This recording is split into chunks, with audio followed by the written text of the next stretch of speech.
Hello, good morning. Welcome to Business. My name is Darryl Kwao. The Interior Ministry plans to crack down on persons engaged in illegal gaming activities across the country. Chief Director Adelaide Anokumi says her ministry will introduce tough measures to ensure unauthorized operators are cleared from the gaming industry. She spoke at a stakeholders engagement and unveiling of a new logo for the Gaming Commission in Accra. Joshua Smith has more in the following report. Government says it wants to create and maintain a viable, fair as well as respectable gaming industry for all. Adelaide Anokumi says operators who fail to meet the new and improved gaming industry standard must face disciplinary measures. It is key to note that the online gaming, if not properly regulated, will provide an avenue for individuals and unlicensed companies to engage in illicit gaming activities without proper regulation and monitoring. There must be tough punitive measures against illegal operators who invade the gaming space. And to the operators who fail to meet the new and improved gaming industry standards, punitive measures must also be taken against them. She added that responsible gaming comes with the need for operators at various centers to safeguard players from addiction and other negative impacts. The Commission must be particularly tenacious in implementing the sanctions against violators of the regulation, especially in upholding anti-money laundering regulation, and to safeguard both players and the vulnerable.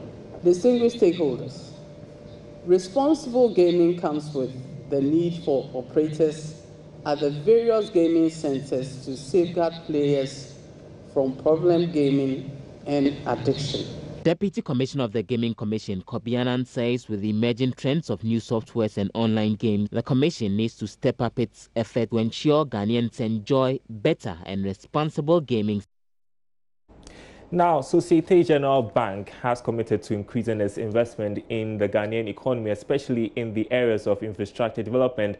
The bank says last year it expended about $2 billion in several infrastructure developments globally. Managing Director Hakeem Uzani spoke at the bank's Business Day in Accra. He says the bank is considering some projects in the country. The bank is already involved in funding several infrastructure projects in the country. However, the Managing Director of Societe Generale, Hakeem Uzani, revealed that the bank is still committed to investing more in the Ghanaian economy. As a true development partner of the Ghana economy, the Societe Generale Group and Societe Generale Ghana have financed quite a number of projects for the government of Ghana in the various sectors of the economy. Among them are the Accra Street Asphalting Project, the SG Group participation in syndication on the Kasua Interchange Project, and the Kwame Nkrumah Interchange, and a facility for the rehabilitation of selected Ghana embassies and other missions abroad. Societe Generale also supports the annual cocoa syndication cycle. All in all, the SG Group financing exceeds during the 10 last years $2 billion United States dollars.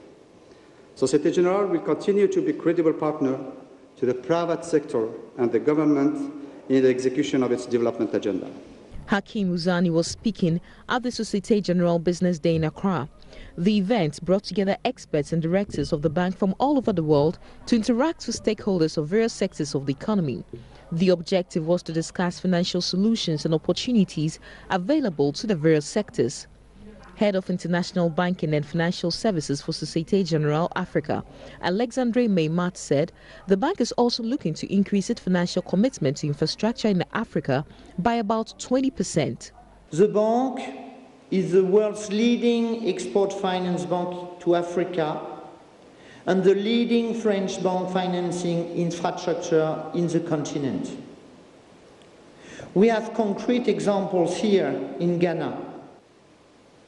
Now, we would like to further commit by increasing the number of staff dedicated to structured financing in Africa from 30 to 40 by the end of 2019, and to grow by at least 20% over the 3 years our financial commitments related to structured financing in Africa, including infrastructure financing.